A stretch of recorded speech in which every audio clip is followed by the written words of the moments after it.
I will not stop fighting until I see my husband alive. My husband is a loving father, and what I know is he's an amazing husband, an amazing father.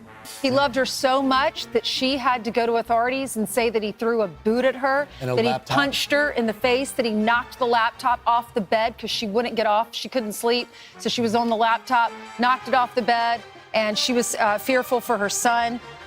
Gave her a black eye. That's the woman that she loved. Two different incidents. And said he was violent and abusive and really scary, including allegations that he punched and scratched her on the eye. I have to ask it. You did take out a temporary order of protection against your husband in 2021. Were you in fear of your husband? Guys, the saga continues because the wife of Kilmar Abrego Garcia, the MS-13 gangbanger who beat the hell out of this poor lady in the past, apparently she wants him back. You heard of Stockholm Syndrome, okay? Sometimes the more they beat you, the more it means they love you, because she is desperate for her gangbanger husband, the bad boy, to come back into her life and help her take care of her kids, which from my understanding are not his children, they're like his stepkids. But she vehemently defends him. The funny thing is, when they ask her, hey, so did he used to whoop your ass? Then she goes totally silent. Maryland Senator Chris Van Hollen, he flew to see your husband Wednesday. He released a photo of the two of them last night. What was it like for you to see that photo? It was very overwhelming. The most important thing for me, my children, his mom, his brother, his sibling, was to see him alive, and we saw him alive. It was very, very overwhelming. Yeah, I think for all of us, we were all happy to see him alive. And what were you told your husband said in that meeting? It was just a message of love. So tell me a little bit about your husband. How long have you two been together, and what has your life been like with him? We've been together over 7 years. It's been amazing. He's very a loving husband, an amazing father. And we were just young parents trying to live the American dream. The administration, they're resisting a court order to bring your husband back to the U.S. They say your husband's a member of the MS-13 gang. Is he a member of the MS-13 gang or any other gang? No, he's not. And I know this is a sensitive question, but I have to ask it. You did take out a temporary order of protection against your husband in 2021. Were you in fear of your husband?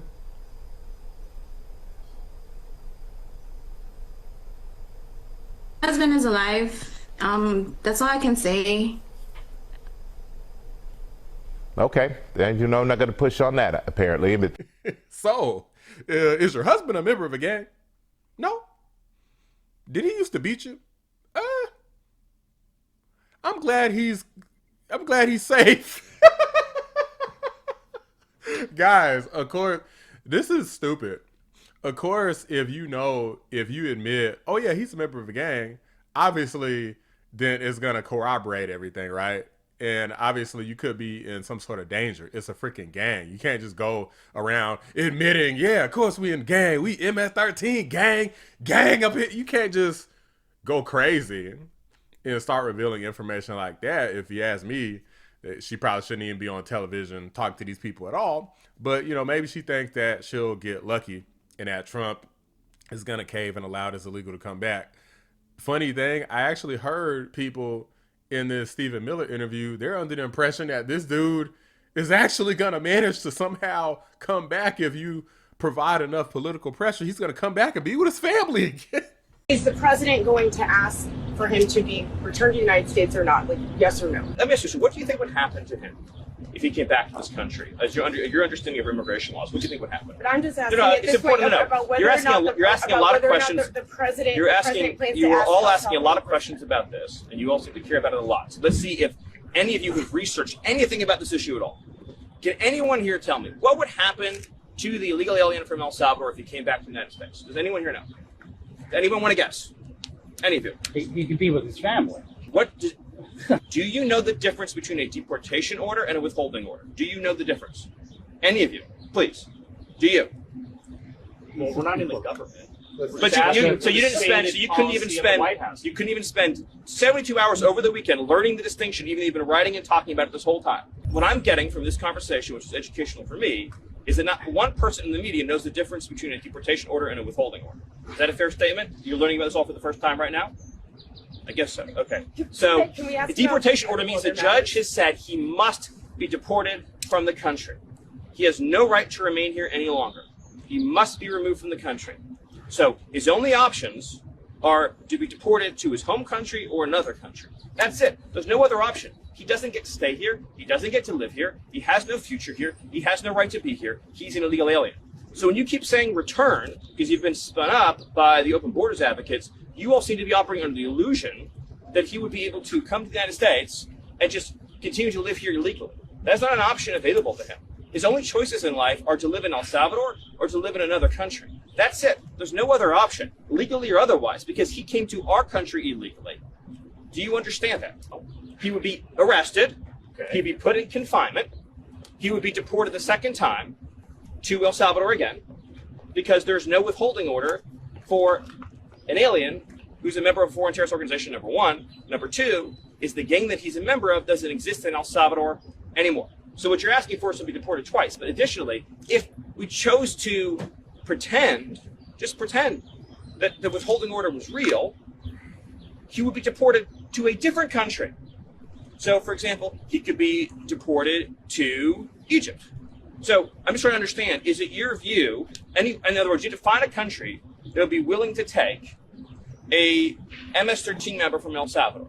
So I'm trying to understand from you all is, so if he came back and under our laws, he was then deported to Egypt or to Somalia, would you then be saying, great, I'm so glad that you deported him to another country? Is that what you'd all be saying? These people are so stupid, guys. This guy's never coming back. As a matter of fact, they're so desperate to spin this narrative of Donald Trump. First off, they don't think it's going to hurt them politically, which is stupid. Okay, James Carville, this old man who looks like he's about 20 years older than Joe Biden, he thinks it's a good idea to drive this issue home to the ends of the earth, which proves how stupid he is because he's a Democrat strategist. Makes sense why they got their ass kicked last election. People say, well, should we really fight on this turf, or should we fight more on ordinary people? And this we should fight on. You can't pivot to an economic issue. Wait a minute. This is why we think we're a country. And if they do this to him, it's an old saying, first they came for the, whatever, and then whatever, and then they came for me. You know what? You know why you remember that saying? Because there's wisdom in it. There's real wisdom in it. And history has taught us that. And first they came for him, and then we're going to say no right there. We got to keep fighting this. I think this is worthy of being on the top agenda of things that we're going to fight over, is get this guy back home. In addition, you got MSDNC, who also thinks that this is a good move and that they can possibly win from this. I want to get your reaction to what we're seeing out of the White House over the past 24 hours. I mean, not just that mock-up of the New York Times that we're showing on the screen here saying that Garcia is never coming back, but they also put out a tweet showing Garcia and then the mother of the woman murdered by a different immigrant from El Salvador, perhaps trying to conflate the two in some kind of way. What do you make of the messaging here? Well, it's gross, for starters, but they think that it's a political winner, as Gabe pointed out. I don't think the Democrats should be intimidated by that, the fact that they think it's a political winner, because there's many weeks and months until the next election.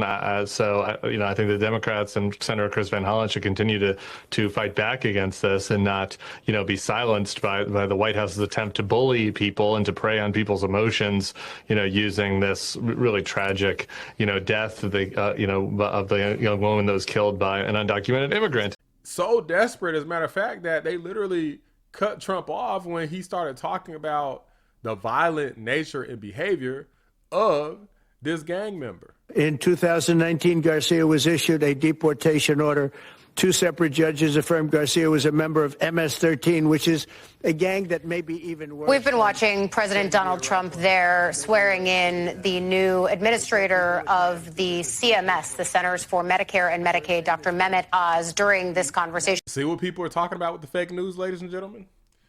They say you don't hate them enough, and normally I'm not one for hating, but I think I might have to make an exception because I'm getting tired of the fake news and the lies and the cover-ups and the not reporting stuff. Like, they literally do not report things that are happening and things that are said and events that are occurring. You want to know one of the only things that they tried to report was the Butler, Pennsylvania rally, the one where Trump got shot at. I wonder how they knew that that was the one that they should have aired. But anyway, Donald Trump here posted this to Truth Social. This is Kilmar Abrego Garcia's hand, okay? So I want to make sure that you guys are aware that the text here, you know, this text was edited in the MS-13. But the point is that the tattoos are equivalent to MS-13. This is what they normally mean, okay? They don't necessarily, sometimes they do, but they don't all necessarily just go around with MS-13 tattoos. Obviously, they're going to get arrested and deported if they just have straight up MS-13 tattoos. But there are other things that they do, such as have these types of hand tattoos that represent MS-13. Obviously, people that are in Homeland Security are going to be aware that it's literally their job. And for the people who don't know how due process works, due process is a very specific term as it relates to prosecutions and the way the Constitution has it written. If you are being subject to a criminal prosecution, that's when you're going to get full due process, including illegal alien. Kilmar is not going through a criminal prosecution. He's going through immigration hearings, an immigration court, which isn't even adjudicated by judges most of the time. Sometimes it is, sometimes it isn't. These hearings don't even involve judges sometimes. So the fact that people are trying to act like this is a judicial system thing is just false. The majority of the time, you don't even need a judicial system to adjudicate whether or not somebody is going to be deported or not. What you need is if they try to say we're seeking asylum, which is why the whole loophole exists. The whole asylum loophole exists. If they make that claim, then you have to have a stupid hearing. So you got to wait until somebody's available for a hearing. Under the Alien Enemies Act, you can forego the hearing and deport them anyway, and you can do it fast. That's the whole point of trying to use the Alien Enemies Act, so we don't have to go through all these stupid behind hearings. However, what they're trying to do is make it where, oh, you have to have some sort of definitive proof that somebody is a member of MS-13 or Trinidad Abrego or whatever, but the burden of proof does not exist unless there is a criminal prosecution. So if the idea is that Trump or Department of Homeland Security just believe that you are MS-13 or Trinidad Abrego and you're a foreign national, can they deport you under the Alien Enemies Act without necessarily having proof? Yes, they can. In which case, there's a lot of different court documents that say they believe this guy is MS-13. But even if they didn't have that, could they deport him anyway per the legal system without some sort of definitive proof? Abso-freaking-lutely. And that's not even disputed by the courts. This is how the law is written. But quickly here, I want to talk about Margarita Gate, because this dummy fool idiot Van Hollen is trying to say that the Margarita situation, you know, the pictures with him sitting with Kilmar, are staged photos. Oh, these were staged photos. We didn't ask for margaritas. Well, let's take a quick look at what he has to say, and I'll respond to it as this dummy speaking here. About what I would call Margarita Gate. I don't know if you guys have been following this, but President Bukele, you know, after I met with Kilmar, did this tweet showing us at a table with these two glasses. So here's what happened. When I first sat down with Kilmar, we just had glasses of water on the table. I think maybe some coffee. And as we were talking, one of the government people came over and deposited 2 other glasses on the table with ice, and I don't know if it was salt or sugar around the top, but they look like margaritas. And if you look at the one they put in front of Kilmar, it actually had a little less liquid than the one in front of me, to try to make it look, I assume, like he drank out of it. Let me just be very clear. Neither of us touched the drinks that were in front of us. And if you want to play a little Sherlock Holmes, I'll tell you how you can know that. So if you look at the video or the picture I sent out from the beginning of our meeting, you'll see there are no glasses on the table. So you'll see in later videos they are on the table. But they made a little mistake. I'm going to go ahead and interrupt this dude before he continues here, because the funny thing is that nothing that he's talking about even matters. The optics are there already. You already fought hard as hell to go to El Salvador, okay? Disrupting the people there, whatever the hell they're trying to do with their life, okay? You got a whole different world of people and a whole other nation of people that also don't give a damn about this MS-13 gangbanger wife beater. And you fought hard as hell, ignoring Patty Morin, Rachel Morin's mom, mother of 5, ignored the heck out of Patty Morin, never responded to her. I don't even know if you've ever even spoken to her, according to her. No, I'm sorry for your loss, no nothing. But you're fighting as hard as you can for a guy who's not even from America, El Salvador citizen, and you sat down with him, you shook his hand. They took all these photos for a reason. It's because they knew that this would be bad for the Democrats. Democrats, in terms of immigration strategy, are some of the stupidest people on this planet, the stupidest dummies on the planet Earth. Earlier, these people were saying, "Oh, they think this is gonna hurt Democrats," but no, it's not. The midterms are far away. Yeah, no ish, in terms of tariffs and stuff like that. Why do you think Trump is doing all this stuff now? So obviously, as the midterms come up, he can try to clean some stuff up, maybe normalize some things, minimize any type of damage, so that he could obviously, the Republican Party come out unscathed, relatively speaking. But the thing is, the pictures are for life. The videos are forever. So they could still have you shaking hands and drinking margaritas. Nobody cares if they see you drinking from the glass. They still got pictures of you with margaritas on the table. You think people are going to take the time to watch this video and watch stupid speeches of you? I don't think people even know who the hell you are, even after this stunt. You think people are going to watch stupid videos of you talking about, well, we didn't drink the margaritas, so that makes it okay. Fool! You wasted all of this time trying to go to El Salvador, wasting taxpayer dollars on a person who's not even a citizen of the damn United States. What do you mean it was a setup? Who the hell cares if it was a setup? Donald Trump laid a trap, and you fell for it. Okay, he laid the little box, the little box on top of the stick, and some of those stupid animals just come up, and then it just the stick falls, and the box just falls on him. That's what this dummy did. Donald Trump laid out a spider web, and this fool just he yeeted himself into it. He's like a fly into a bug zapper. As a matter of fact, I don't even care about what the rest of this dummy has to say. He's trying to prove they didn't drink from the damn margarita. Nobody's really accusing you of drinking from the margaritas. We're accusing you of being an effing idiot. You think the semantics of whether you drunk from the glass matter at all? Of course we know that Garcia is not drinking margaritas over there on a regular basis.